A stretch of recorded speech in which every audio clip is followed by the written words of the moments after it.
هرگز شما نامی وطن را نفروشه،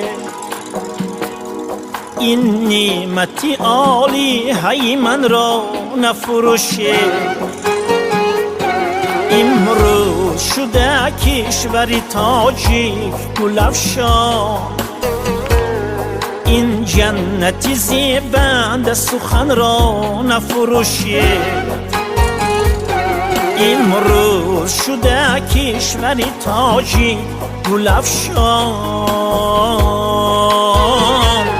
این جنتی زیبند سخن را نفروشه نفروشه.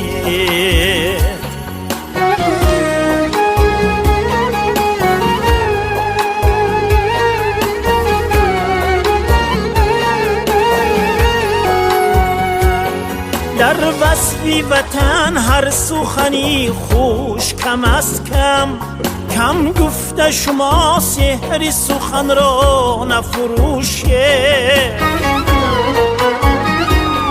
جان را بفروشه دو خرد نامی وطن را، فردوسی گلفشانی سمن را نفروشه.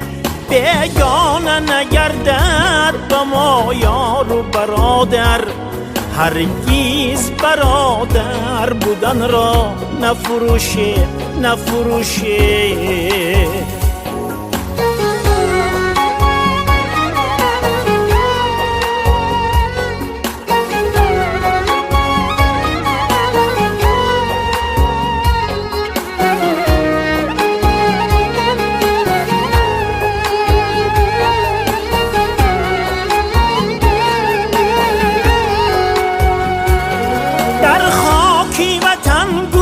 همه خیش و تبار است، میرد بله گور و کفن را نفروشه.